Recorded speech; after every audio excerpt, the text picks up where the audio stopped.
والعاقبة للمتقين والصلاة والسلام على سيد المرسلين وخاتم النبيين محمد وآله وصحبه أجمعين. أما بعد فأعوذ بالله من الشيطان الرجيم. بسم الله الرحمن الرحيم. قل يا أهل الكتاب تعالوا إلى كلمة سواء بيننا وبينكم ألا نعبد إلا الله ولا نشرك به شيئا ولا يتخذ بعضنا بعضا أربابا من دون الله وإن تولوا فقولوا اشهدوا بأننا مسلمون. صدق الله العظيم وصدق رسوله النبي الكريم. अवां जे साम्हूं इहो गुफ़्तगू हली रहियो आहे ईसाईयत ते ऐं यहूदियत ते।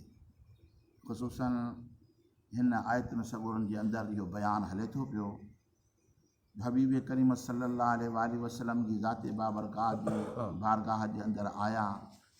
मुबाहिले जी जेको हुयो उहो न थी सघियो। महबूब करीम सल्लल्लाहु अलैहि वसल्लम जी बारगाह मां माफ़ी वठी वई, मोटी आहे पंहिंजी। अॻिते अल्लाह ताला जी ज़ाते बाबरकात इरशाद फरमाए त मोहम्मद तूं फरमाए कुल या अहलल किताब तआलौ, फरमाए ए किताब वारो अचो इला कलमतिन सवाइन बैनना व बैनकुम, उन कलमे जे तरफ़ ॾे अचो जेको तव्हां ऐं असांजे विच में बराबरि आहे। उहो कलमो कहिड़ो आहे? उहो तौहीद वारो कलमो आहे। नेठि कंहिं जॻह ते त पाण में गॾिजूं, यानी सुलह खे तरजीह ॾियणु, फ़साद खे टारणु, इहो अलाह ऐं अलाह जे रसूल जो कमु आहे। ऐं इन रस्ते खे अख़्तियार कजे जंहिं रस्ते जे अंदरि अमुन हुजे, इज़त हुजे। अल्लाह ताला जी ज़ाते बाबरकात इरशाद फरमाईंदो महबूब इन्हनि खे यहूदियुनि खे नसारनि खे चओ जॾहिं तव्हां मुस्लमान सॾायो था, तव्हां वटि बि जिन इस्लाम आहे, भला तव्हां ऐं असां पाण में कंहिं ॻाल्हि ते भला मुतफ़िक़ थींदासीं? इन ते त थी था सघूं न, तौहीद ते, अलाह जी वहदानियत ते, वहदहू ला शरीक लहू, अलाह जी ज़ाते बाबरकात आहे। ऐं इन जे अंदरि सॼो मसइलो पियो हल थिए। हज़रत ईसा अलैहिस्सलाम खे जेके अलाह जो पुटु पिया सम्झनि, अलाह खे वहदहू ला शरीक लहू मञण सां इन्हनि जो अक़ीदो इहो फासिद थी वियो। वरी हज़रत उज़ैर अलैहिस्सलाम खे यहूदी अलाह जो पुटु पिया सम्झनि। पर हिन कलमे जे अंदरि अलाह ताला जी ज़ाते बाबरकात फरमाए इन्हनि खे चओ त जेकॾहिं तव्हां वटि तौहीद आहे त इन जे इक़रार करण सां इहो अक़ीदा फासिद थी वेंदा। अचो त अलाह जी ज़ाते बाबरकात जी तौहीद जे मथां असां पाण में गॾिजूं, असां पाण में हिकु थी वञूं। अल्लाह न अबुद इल्लल्लाह, जो न इबादत कंदासीं असां मगर अलाह जी, वला नुशरिक बिही शैया, ऐं न शरीक कंदासीं उन सां कंहिं शइ खे। अलाह सां को बि शरीक न आहे।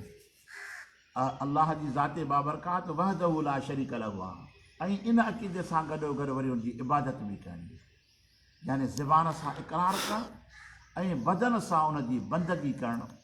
यानी फ़ैली बि तौहीद हुजे त कोली बि तौहीद हुजे। यानी फ़ैली तौहीद यानी अलाह जी बंदगी जॾहिं माण्हू करे थो, रब जी निमाज़ पढ़े थो, उन जे अॻियां झुके थो पियो, उनजी इबादत करे थो पियो, इहा फ़ैली तौहीद आहे।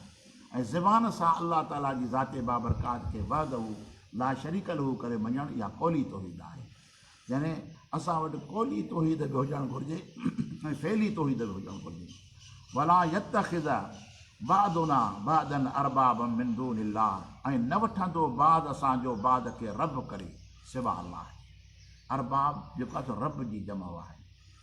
उहो रब करे कीअं मञींदा हुआ? जो उन्हनि जा जेके पादरी हुया, पंडित हुया, ऐं जेके उन्हनि जा गुरू हुया, जेके उन्हनि जा मौलवी हुया, उहे उन हिलाल ऐं हराम जो पाण खे मालिक सम्झंदा हुआ। सम्झे न? पोइ माण्हू अचनि उन्हनि वटि, पोइ जेको हिलाल करे ॾियनि उन्हनि जी मर्ज़ी आहे, जंहिंखे हराम करे ॾियनि, यानी माण्हू उन्हनि जा मोहताज हूंदा। अलाह ताला जी ज़ाते बाबरकात त तव्हांजो रब रब्बुल आलमीन आहे, तव्हांजो पालनहार उहो आहे। हे न आहिनि जो तव्हांजी रोज़ी उन्हनि वटि बंदि थियलु हुजे, तव्हां मां को कंहिंखे रब करे न वठंदो। फ़इन तवल्लौ फ़क़ूलु उशहदू बिअन्ना मुस्लिमून। महबूब इन्हनि खे इहा दावत इन्हनि खे ॾे, पोइ जेकॾहिं फिरी वञनि त उन्हनि खे ईअं चओ त तव्हां गवाह हुजो त असां मुस्लमान आहियूं। ऐं मुस्लमान चइबो उनखे आहे जो तौहीद बि हुजे, ख़ुदा जी बंदगी बि हुजे, ख़ुदा जो हिलाल ऐं हराम बि हुजे, ऐं उहो मोहताज हुजे त पंहिंजे रब करीम जो मोहताज हुजे, उनखे चए त मुंहिंजी दावत तव्हांखे ही अथव, हिन कलमे ते अचो त पाण में गॾिजूं। भले तव्हांजो कलमो तव्हांजे नबियुनि जे मथां हुजे, पर कंहिं ॻाल्हि में त पाण में गॾिजूं न। पर जेकॾहिं तव्हां इन ॻाल्हि खे मञण जे लाइ तयारु न आहियो त पोइ तव्हां गवाह थी वञो असांजे मथां, असां तौहीद वारा आहियूं, असां अलाह जी बंदगी करण वारा आहियूं, असां मुस्लमान आहियूं। हाणे हिते लफ़्ज़ आहे त भई अन्ना मुस्लिमून, मुस्लिमून असां मुस्लमान आहियूं। लुग़वी तरह सां नबी बि जेको आहे सो मुस्लमान, लुग़वी तरह, पर इस्तलाही तरह सां न। असां उम्मत जेका सो मुस्लमान, मुस्लमान छा खे चइबो आहे?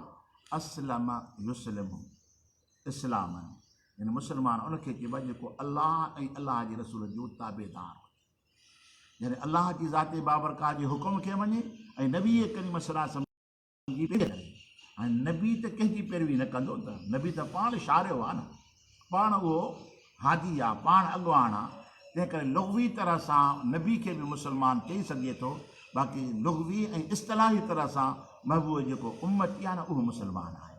यानी हबीब करीम सल्लल्लाहु अलैहि वसल्लम जी ज़ाते बाबरकात उनखे फ़र्ज़ तव्हां गवाह थी वञो, असां तौहीद खां पोइ हिते न हटंदासीं। असां अलाह जे हर नबी जे मथां ईमान रखूं था पिया, बल्कि कंहिं नबी खे ख़ुदा जो जुज़ो या ख़ुदा जो पुटु इहो अक़ीदो असांजो कोन्हे को।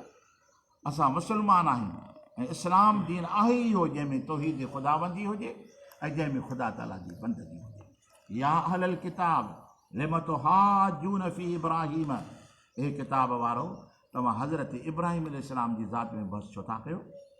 छाजे लाइ था कयो? वमा उनज़िल इत्तौरात वल इंजील इल्ला मिन बअदिही अफला ताक़िलून, न नाज़िल थियो आहे तौरेत ऐं इंजील मगर पोइ उनखां, पोइ छो नथा तव्हां ॻाल्हि खे सम्झो?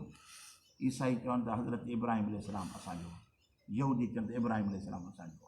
पोइ ईअं चवणु लॻा, उहो चवनि से नसरानी हो इब्राहिम अलैहिस्सलाम, पोइ पिया चवनि से इब्राहिम अलैहिस्सलाम यहूदी हुई।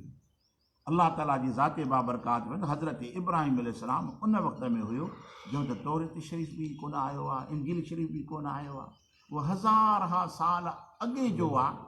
तव्हांखे तारीख़ जो इल्मु बि कोन्हे को, तव्हां तारीख़ में भुल कयो था पिया। ईसाई त तॾहिं थींदो जेको हज़रत ईसा अलैहिस्सलाम अचे, उनजे मथां कलमो पढ़े ऐं उनजो उम्मती थिए। यहूदी त तॾहिं थींदो जेको मूसा अलैहिस्सलाम अचे, उनजे मथां ईमान आणे। हज़रत इब्राहिम अलैहिस्सलाम त हज़ारे सालनि खां अॻे आहे। कीअं तव्हां उनखे चओ था पिया त हज़रत हिकिड़ा चवनि था हज़रत ईसा अलैहिस्सलाम यहूदी, हज़रत इब्राहिम अलैहिस्सलाम यहूदी हुयो, हिकिड़ा चवनि था पिया त ईसाई हुयो। अल्लाह ताला जी ज़ाते बाबरकात फरमायो त इहे पोइ इन किताबनि जो नुज़ूल थियो आहे। अफला ताक़िलून, छो नथा सम्झो? फरमाए त हा अंतुम हाउलाए, ख़बरदार ॿुधो तव्हां, ॻाल्हि खे ॿुधो, मां हादिरतुम फी मा लकुम बिही इल्म, तव्हां उन ॻाल्हि में बहस करे सघो था जंहिंजो तव्हांखे इल्मु हुजे। लिम तुहाजून फी मा लैस लकुम बिही इल्म, उन में तव्हां छो था झगड़ो कयो जंहिंजो तव्हांखे इल्मु ई कोन्हे को। तव्हां पंहिंजे मौजूदा दौर में जंहिंसां उथो था वेहो था, जंहिंजी ॼाण तव्हांखे मिलियल आहे उन ॻाल्हि में बहस करे सघो था, पर जंहिंजो तव्हांखे इल्मु ई कोन्हे को। तव्हां हज़रत ईसा अलैहिस्सलाम जी सोबत अख़्तियार कई, यहूदी हज़रत मूसा अलैहिस्सलाम जी सोबत अख़्तियार कई, तव्हांजो ज़मानो इन्हनि सां मिले थो पियो, इन जो तव्हांखे इल्मु आहे, इन जे तव्हां वटि ॼाण आहे, तव्हां उन में बहस करे सघो था। पर जंहिंजी तव्हांखे इल्मु ई कोन्हे को, तव्हां उन में बहस छो था कयो? वल्लाहु यअलम व अंतुम ला तअलमून, अल्लाह ॼाणे थो ऐं तव्हां नथा ॼाणो। फरमाए त मां कान इब्राहीम यहूदियन वला नसरानियन वला किन कान हनीफ़म मुस्लिमा वमा कान मिनल मुशरिकीन।